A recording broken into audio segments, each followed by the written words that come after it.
Thank you and good afternoon. It's great to be back in Chicago. And thanks for that kind introduction, Austin. So I'm looking forward to my conversation with Professor Raghu. But first, I'll briefly discuss the outlook for the economy and monetary policy. So, at the Fed, we are always focused on the dual mandate goals that Congress has given us: maximum employment and stable prices. Despite heightened uncertainty and downside risks, the U.S. economy is still in a solid position. The labor market is at or near maximum employment. Inflation has come down a great deal, but is still running a bit above our 2% objective. Turning briefly to the incoming data, we'll get the initial reading on first quarter GDP in a couple of weeks. The data we have in hand so far suggests that growth has slowed in the first quarter of this year from last year's solid pace. Despite strong motor vehicle sales, overall consumer spending appears to have grown modestly. In addition, strong imports during the first quarter, reflecting attempts by businesses to get ahead of potential tariffs, are expected to weigh on GDP growth. Surveys of households and businesses report a sharp decline in sentiment and elevated uncertainty about the outlook, largely reflecting trade policy concerns. Outside forecasts for the full year are coming down, and for the most part, point to continued slowing but still positive growth. We are closely tracking incoming data as households and businesses continue to digest these developments. In the labor market, during the first 3 months of this year, non-farm payrolls grew by an average of 150,000 jobs per month. While job growth has slowed relative to last year, the combination of low layoffs and lower labor force growth has kept the unemployment rate in a low and stable range. Meanwhile, the ratio of job openings to unemployed job seekers has remained just above 1, near its pre-pandemic level. Wage growth has continued to moderate while still outpacing inflation. Overall, the labor market appears to be in solid condition and broadly in balance, and is not a significant source of inflationary pressure. As for our price stability mandate, inflation has significantly eased from its pandemic highs of mid-2022 without the kind of painful rise in unemployment that has frequently accompanied efforts to bring down high inflation. Progress on inflation continues at a gradual pace, and recent readings remain above our 2% objective. Estimates based on the most recent data from last week show that total headline PCE prices rose 2.3% over the 12 months ending in March, and that excluding the volatile food and energy categories, core prices rose 2.6%. Looking forward, the new administration is in the process of implementing substantial policy changes in 4 distinct areas: trade, immigration, fiscal policy, and regulation. These policies are still evolving, and their effects on the economy remain highly uncertain. As we learn more, we will continue to update our assessment. The level of tariff increases announced so far is significantly larger than anticipated, and the same is likely to be true of the economic effects, which will include higher inflation and slower growth. Both survey and market-based measures of near-term inflation expectations have moved up significantly, with survey participants pointing to tariffs. Survey measures of longer-term inflation expectations, for the most part, appear to remain well anchored as well. Market-based break-evens continue to run close to 2%. So, as we gain a better understanding of the policy changes, we'll have a better sense of the implications for the economy and hence for monetary policy. Tariffs are highly likely to generate at least a temporary rise in inflation. The inflationary effects could also be more persistent. Avoiding that outcome will depend on the size of the effects, on how long it takes for them to pass through fully to prices, and ultimately on keeping longer-term inflation expectations well anchored. Our obligation is to keep longer-term inflation expectations well anchored and to make certain that a one-time increase in the price level does not become an ongoing inflation problem. As we act to meet that obligation, we will balance our maximum employment and price stability mandates, keeping in mind that without price stability, we cannot achieve the long periods of strong labor market conditions that benefit all Americans. We may find ourselves in the challenging scenario in which our dual mandate goals are in tension. If that were to occur, we would consider how far the economy is from each goal and the potentially different time horizons over which those respective gaps would be anticipated to close. As that great Chicagoan Ferris Bueller once noted, life moves pretty fast. For the time being, we are well positioned to wait for greater clarity before considering any adjustments to our policy stance. We continue to analyze the incoming data, the evolving outlook, and the balance of risks. We understand that elevated levels of unemployment or inflation can be damaging and painful for communities, families, and businesses. We will continue to do everything we can to achieve our maximum employment and price stability goals. Thank you, and I look forward to our discussion.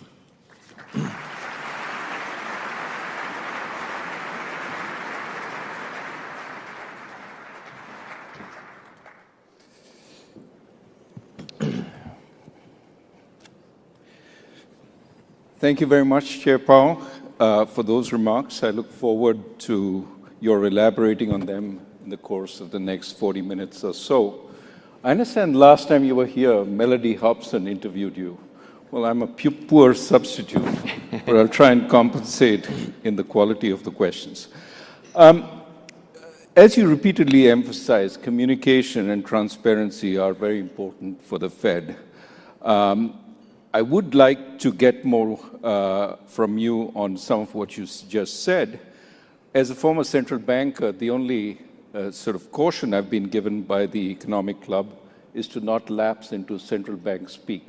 So I'll try my best not to do that.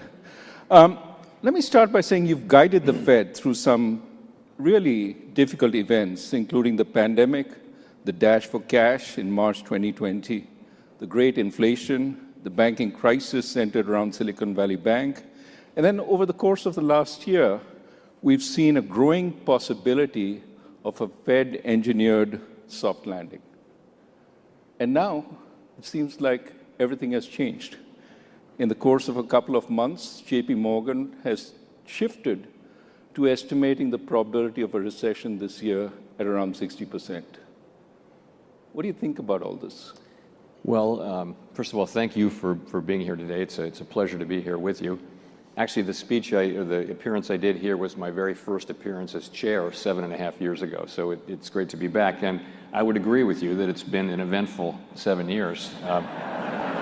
Putting it mildly, I keep waiting for the 3 months of calm, that never comes. But to your question, I guess to set the stage, let's look back at 2024. 2024 was a year where the economy grew 2.4%. Unemployment remained in the low fours, close to mainstream estimates of maximum employment, and inflation came down and was running at the end of the year around 2.5%. That's the economy that we had, and I won't decide how to characterize that, but that's where things were. Where we are now, again to your question, is the administration is, as I mentioned in my remarks, is implementing significant policy changes, and particularly trade now is the focus.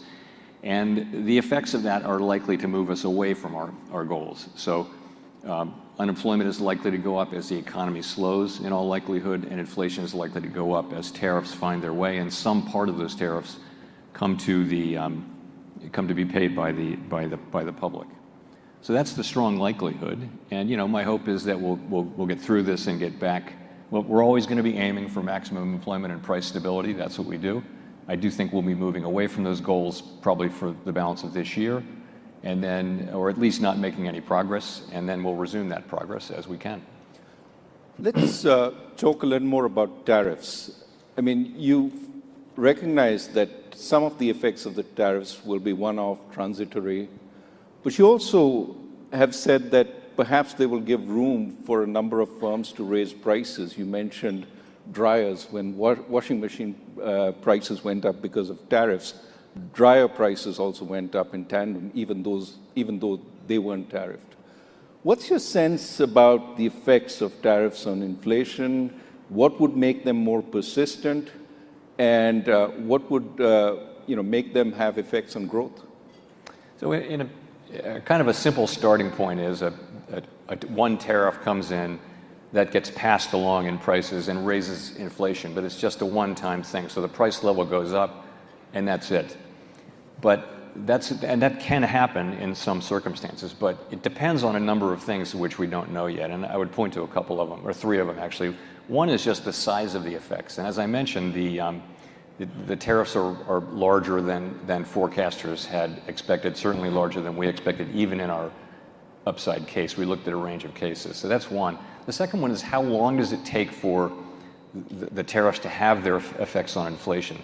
To the extent it takes longer and longer, that raises the risks that the public will begin to experience higher inflation. They'll come to expect it, and companies will come to expect it. So that risks higher inflation.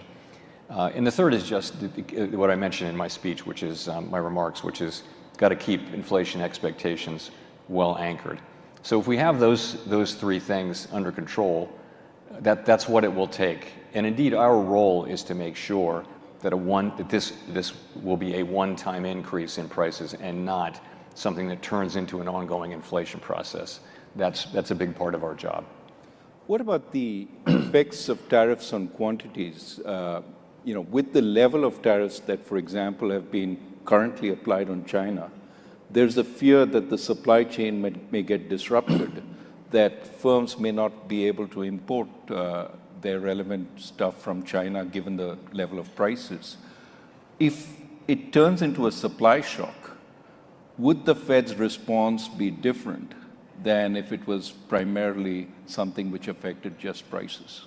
So I actually had dinner at the Chicago Fed last night and with a number of directors of various parts of the Chicago Fed, and many of them are CEOs of significant companies, and they this uncertainty that they're feeling and the issue with imported components to their products is just a huge issue. But with if you look back at the pandemic, if you remember, there was a shortage of semiconductors, and that led to a shortage of cars at a time of extremely high car demand. And it was a prolonged shortage because production couldn't keep up. And that led to an extended period, one of the things that led to an extended period of inflation. So when you think about supply disruptions, that is the kind of thing that can take time to resolve, and it can lead what would have been a one-time inflation shock to be extended, perhaps more persistent, and we would worry about that. In this case, you can look at the car companies, which their supply chains are likely seem to be on track to be disrupted significantly, and you would worry that process will take some years and that the inflationary process might be extended. So these are all of this is highly uncertain. We're thinking now really before the tariffs have their effects as how they might affect the economy, and that's why we're waiting really to see what the policies ultimately are, and then we can make a better assessment of what the economic effects will be. Let's move to immigration. You talked about the labor markets being in reasonable equilibrium right now. Of course, what we've seen over the last few months, the last months of the previous administration continuing into this administration, is immigration has fallen off considerably. What's your sense on how that will affect the labor market? So part of why growth was so strong in the last couple of years was just very high levels of immigration, and those people went to work. The economy hired them. There was a lot of demand. We were still working off the labor shortage. What's happened since the prior administration changed their policy, as you mentioned, immigration has fallen very sharply, and therefore the growth of workers has really stopped. It's really stagnant. But at the same time, demand has also fallen. And so demand for workers, so payroll job creation has also fallen, and they've kind of fallen in tandem, which is why the unemployment rate has been pretty stable for about a year. So in a way, demand and coincidentally perhaps to some extent, demand and supply for workers has fallen. In terms of the effect on the labor market, right now we're still at full employment, Labor force participation is still strong. Wages have moved back down to levels that are now pretty sustainable, given an assumption about productivity. So the labor market's in a really good place. Longer term, you know, the effects of immigration are not thought to matter much for inflation. The effects on demand and supply will more or less cancel each other out. So we wouldn't expect there to be a big impact on inflation. You've seen in recent weeks substantial talk about layoffs in government, as well as freezes in research establishments and universities in jobs.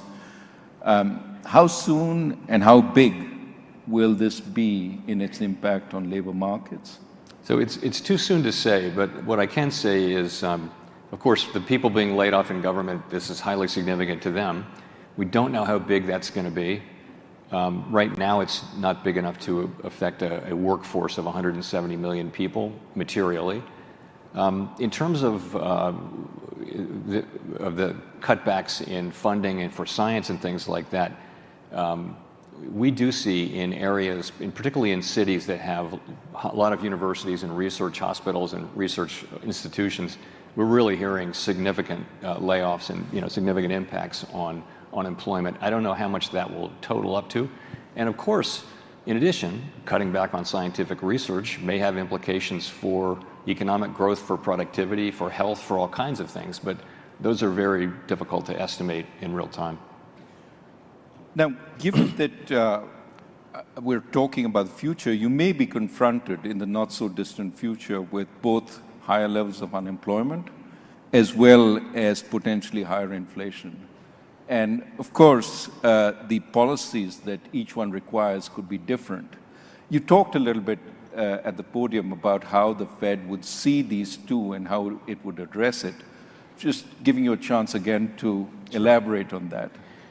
Right. So most of the time, when the economy is weak, inflation is low, and unemployment is high, and both of those call for lower interest rates to support activity, and vice versa. So most of the time, the two goals are not in tension. And they're not really in tension now. The labor market is still strong. But the shock that we're experiencing, the impulses we're feeling are for higher unemployment and higher inflation. And our tool only does one of those two things at the same time. So it's a difficult place for central banks, to be in terms of what to do. And so the best we can do is we actually have a little provision in our consensus statement, which is the thing that we vote on to embody how we approach these questions. What we say is we will look at how far the economy is from each of those two goals, and then we'll ask, might there be different paces at which they would approach those goals? We'll look at those things and think about them, and we'll make what will no doubt be a very difficult judgment. Again, we're not experiencing that now, but we could well be in that situation, as I mentioned in my remarks. Just want to pick up on a word that is often used today, uncertainty. As a respondent to a Dallas Fed survey said, I've never felt more uncertainty about my business in my entire 40-plus years career. The worry today is not just about immediate policy uncertainty, but an entire change in the US's economic philosophy. Not just policy uncertainty, so to speak, but structural uncertainty. One of the effects, as you've pointed out, of higher levels of uncertainty is that firms postpone investment. For instance, even after the tariffs stabilize, firms that contemplate reshoring production facilities will hesitate, not knowing if the tariffs will be reversed in the future, maybe by the next administration. How do you take such longer-term uncertainty into account in your policies? Let me just agree that what comes back very strongly, and everyone will understand this. These are very fundamental changes in, long held in some cases policies in the United States, and there's not any real experience. I mean, the Smoot-Hawley tariffs were actually not this large, and they were 95 years ago. So there isn't a modern experience of how to think about this. And businesses and households are saying in surveys that they are experiencing incredibly high uncertainty. There's a lot of research some of it from the Fed, showing that that does lead to businesses and households stepping back from decisions, which of course makes common sense. And you hope that that's something that you go through a phase, and then you know what things become more certain, and therefore people can resume normal economic activities given their understanding of what is the new normal. I mean, your question really is, what if the uncertainty remains high? I think that's a difficult environment. I think people's expected rates of return would have to be higher. I think people that would weigh on, to me, investment just in general. If the United States were to become a jurisdiction where risks are just structurally higher going forward, that would make us less attractive as a jurisdiction. We don't know that at this point, but I think that would be the effect. Well, let me turn to financial markets. We've seen some volatility, especially stock market volatility. I mean, the levels of the VIX are up to the levels they were in the early days of the pandemic, coming off somewhat now. Some people believe the Fed will intervene if the stock market plummets, the so-called Fed put. Are they correct? I'm going to say no with an explanation. So what I think is going on in markets is markets are processing what's going on. And it's really the policies, particularly the trade policy. And really the question is, where's that going to come in? Where's that going to land? And we don't know that yet. And until we know that, you can't really make informed assessments that would still be highly uncertain. Once you know what the policies are, it'll still be highly uncertain what the economic effects will be. So markets are struggling with a lot of uncertainty, and that means volatility. But having said that, markets are functioning. Conditional on being in such a challenging situation, markets are doing what they're supposed to do. They're orderly, and they're functioning just about as you would expect them to function. So we've seen volatility also in the bond market.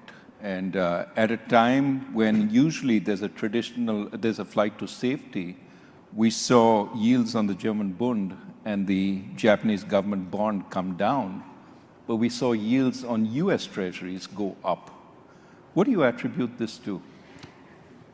So I would just say the same thing. I think it's very hard to know in real time. I've had a lot of experience with significant moves, for example, in the bond market, where there's a narrative that people land on, and then 2 months later you look back and go, that was completely wrong. So I think it's very premature to say exactly what's going on. Clearly, there's some delevering going on among hedge funds in levered trades and things like that. It's also, again, it's the markets processing historically unique developments and with great uncertainty. And I think you'll probably see continued volatility. But I wouldn't try to be definitive about exactly what's causing that. I would just say markets are orderly and they're functioning kind of as you would expect them to in this time of high uncertainty. So the Fed in its last meeting slowed the pace of shrinking of its balance sheet. Was this driven by uncertainty about how much reserves and liquidity the market needed, and you wanted to take a little more time to find that out? And flip side, you said the market was orderly. What if market disruptions emerge? Would the Fed intervene? So we think that reserves are still abundant. So we don't think we're close to the point, particularly close to the point where we would stop.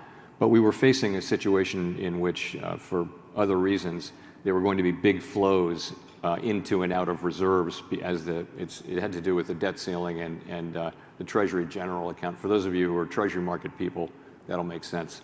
But while those big flows are happening for over a period of 6 months, we would actually be shielded from being able to see evidence that we were or were not getting close to the level of less abundant reserves. And so we decided to slow the pace. We thought about pausing, and instead we debated it. It's one of these great debates that we have at the FOMC. We decided to slow the pace instead. And people really came to see the merits of that because, the slower we go, the less, the smaller the balance sheet can get without disruptions. And we want that process to continue, and now it's at quite a slow pace. So we think that's a really good thing. So that means it can go on for a longer amount of time, and we'll be able to reach kind of very carefully what we think is the right level of reserves. Still plenty of reserves.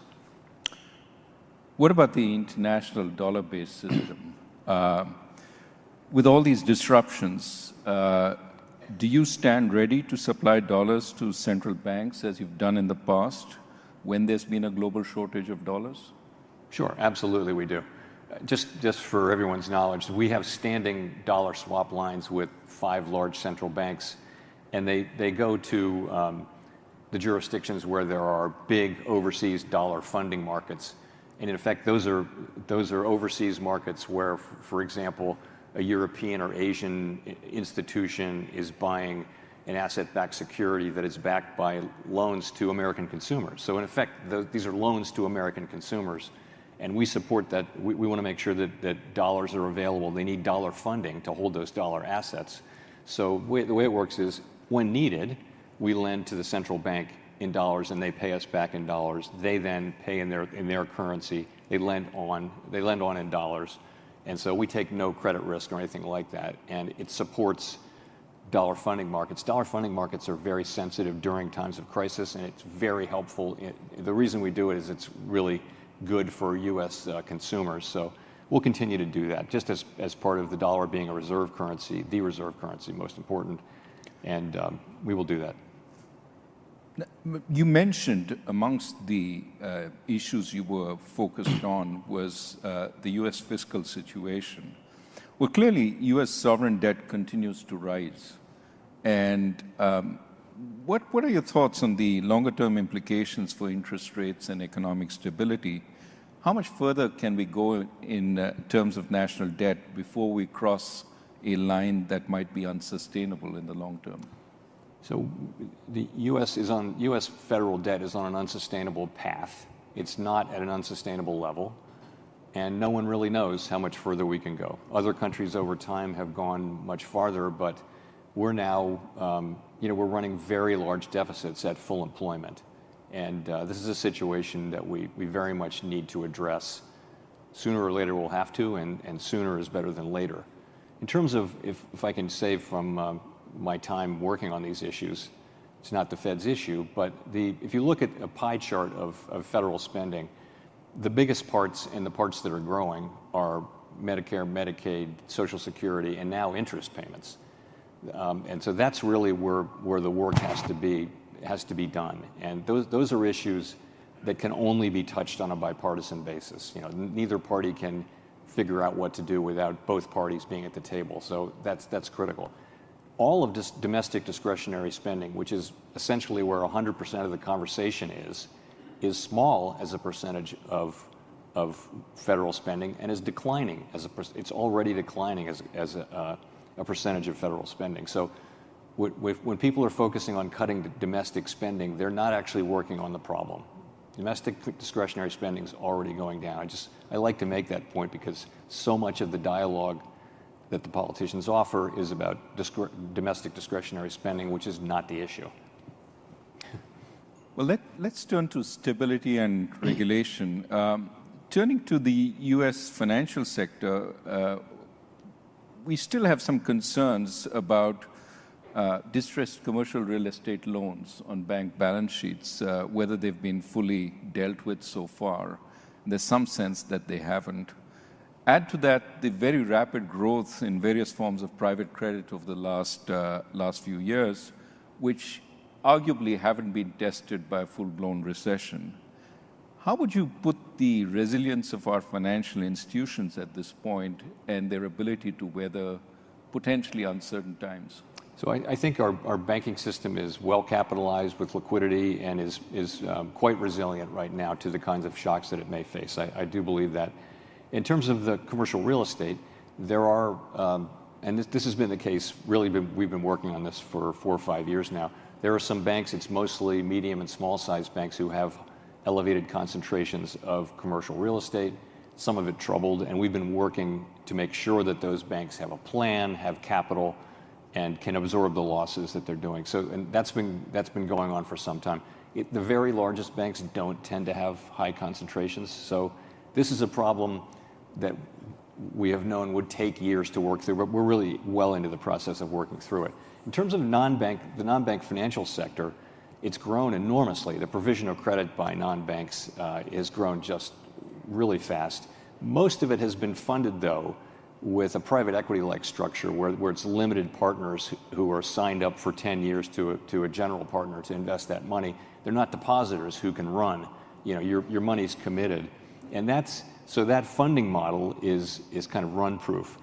That isn't some law of nature, though. So when you do start to see shorter-term funding creeping in, to your point, though, Raghu, this very fast-growing and now quite large private credit part of the economy has not really been through a significant credit event or significant. It's really grown since the pandemic, and so just for that reason and for how fast it's growing, we have a close eye on it. It doesn't have the same kind of prudential regulation, though, that the banking system has. So we're watching it carefully. And as I mentioned, it's a more stable funding source to the extent its institutional investors signed up for a long period. But we're watching carefully. Right. Wearing my banking research hat, actually banks are also involved in funding these institutions in a big way. Yeah. We do know the administration wants to relax regulations in many areas, one of which may well be banking. What can you tell us about the Basel III endgame, so to speak, which is, at this point, primarily focused on additional capital for the large banks? The Fed view, and my view, is that we should proceed to complete the Basel III accord, and we would have to do that, and would look forward to doing that in conjunction with the FDIC and the OCC. But our view is, and I think the bank's view as well, is we should complete that. You need international minimum standards. That's kind of a common good, and we're not bound by them. Really, nothing. The United States has plenty of input into what those accords contain. So our view is strongly that we should complete those, and we could do it, I think, relatively quickly. We're not so very far away from what would be a good, I think, outcome. Well, let me move to something which is more about technological change and new kinds of instruments, cryptocurrencies. How do you see the potential for more favorable regulations coming on them and potential risks from that for the system? So we went through a wave of failures and fraud and things like that were the headlines for a couple of years, and I think what you see now is, and during that period, by the way, we worked with Congress to try to get a legal framework for stable coins, which would have been a nice place to start. We were not successful. I think that the climate is changing, and you're moving into sort of more mainstreaming of that whole sector. So Congress is again looking at both the Senate and the House are looking at a legal framework for stable coins. Depending on what's in it, that's a good idea. We need that. There isn't one now. And stable coins are a digital product that could actually have fairly wide appeal and should contain consumer protections of the typical sorts and transparency. And that's what the Senate and the House are working on. So that's a positive thing. I also think some of the we took a pretty conservative, and other bank regulators took an even more conservative perspective on the guidance and rules we imposed on banks. I think there'll be some loosening of that, and I think we'll try to do it in a way that preserves safety and soundness, but that permits and fosters appropriate innovation, but that does so in a way that again doesn't put consumers at risk in ways they don't understand or make banks less safe and sound. You have a policy review underway. Now, surveys recently tell us there seems to be a distinction between a rise in the level of prices, which is what the public seems to worry a lot about, and the rate of increase in prices, which certainly they worry about in passing, but the Fed worries much more about. That is the rate of inflation. So even though we're coming down to 2%, people remember that over the last few years, it's been over 20% increase in prices. So As you start thinking about the policy review, is there any thought about how you might want to address this sort of challenge that it's the path of prices as much as the rate of change which matters? First of all, I think you're right, and I think the public is right. When we say inflation is back down to 2%, 2.5%, and we think that's a good thing, it is a good thing. But if you're paying 20% more than you were paying in 2021, that doesn't help you much. You're still paying a lot more than you used to be paying for the necessities of life. So it's just another way of saying people hate inflation, and it's easy to understand why. All we can really control is a world in the world we were living in, prices don't go down in the aggregate except in extreme times that we don't want to court. So I don't think we couldn't have a framework where we're going to bring prices down by 10% or something. That's not something we'll be looking at. We're essentially looking at the best way to foster 2% inflation over time. And the things we did back in the changes we made in 2020 were really innovations around what to do when you're stuck near zero. Now we're well above zero, and it may be that we still need to have in our framework a way to deal with that, but perhaps the main case is not one where you're dealing with the effective lower bound, and that would be a framework that looks a lot more like the one that we had before 2020. Now, one of the tools you brought in to deal with the zero lower bound was quantitative easing.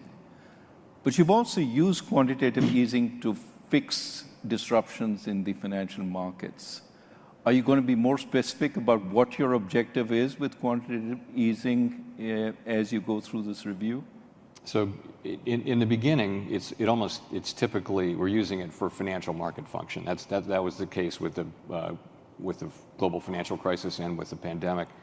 And we did try to explain ourselves through the pandemic, and our explanations did change. But I think it's fair to say we might have done a better job of being clear about why we were doing, and that's something that we're aware of and looking at. No discussion is complete without talking about AI.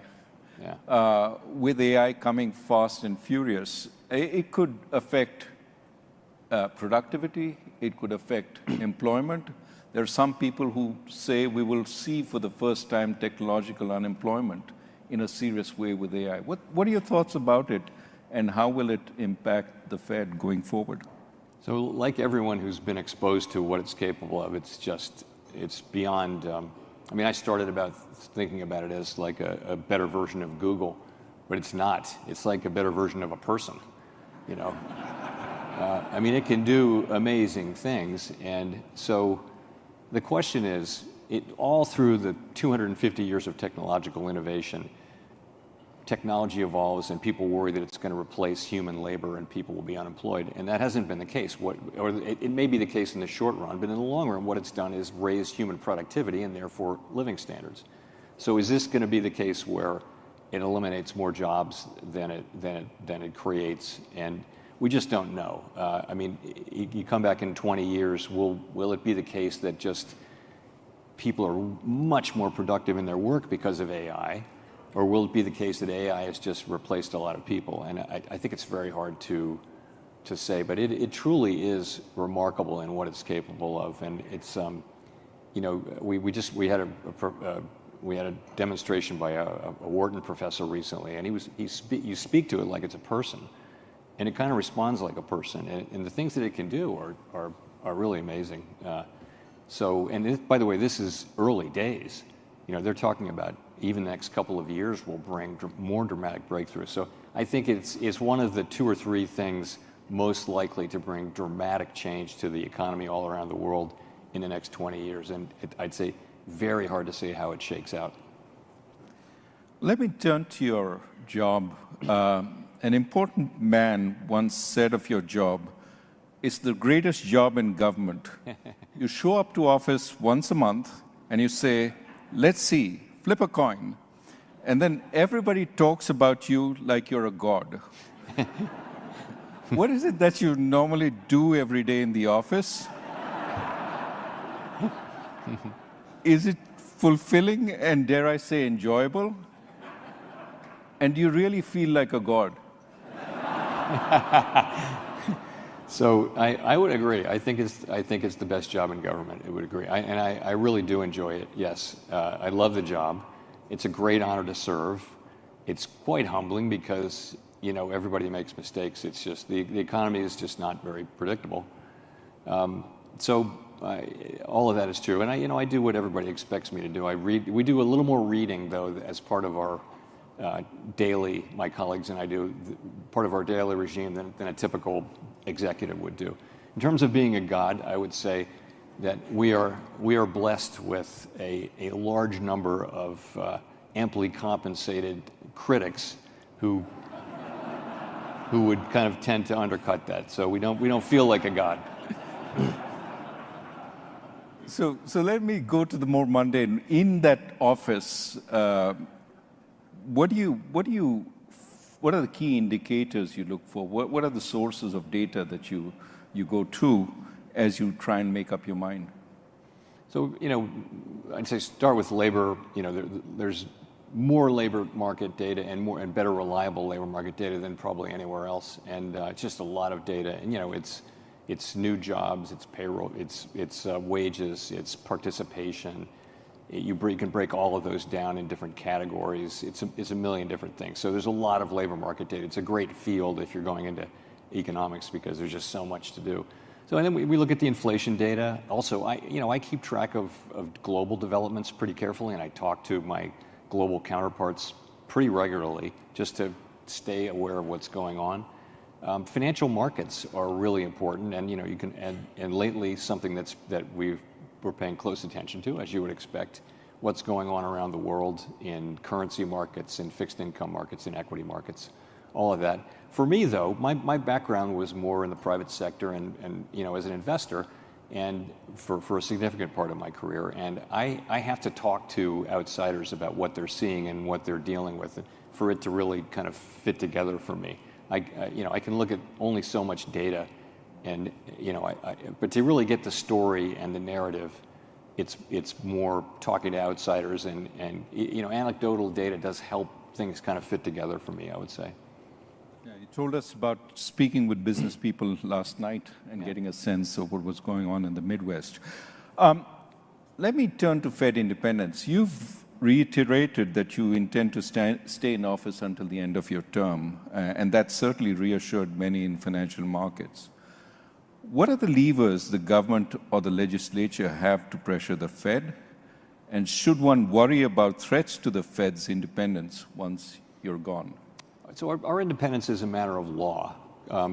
Congress has, in our statute, we're not removable except for cause. We serve very long terms, seemingly endless terms.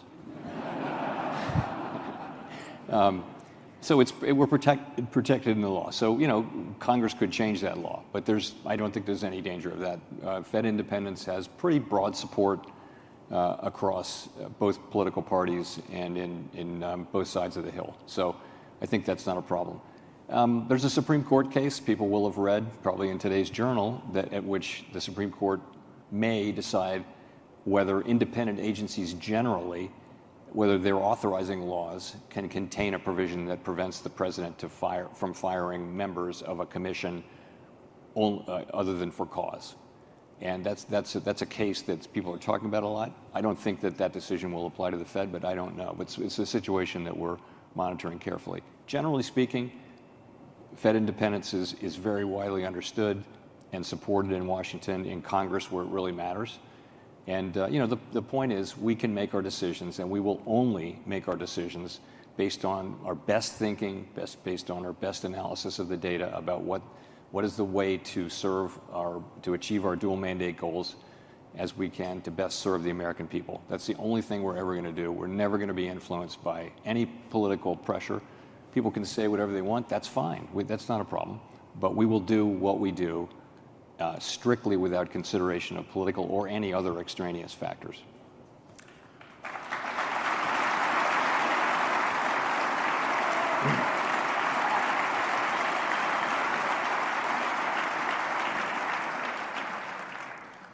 Well, I have time for one more question. I'm not going to ask that question. The question I want to ask is a more personal one. What is it that you'd like to do most at home after an exhausting day flipping coins in the office? You know, I play one of my guitars. I do Zoom calls with my kids and my grandkids, and I go to the gym a lot too, just to stay in shape. We need you healthy. We need you healthy. Thank you very much, Chair Thank Powell. you. Thank you. And please join me.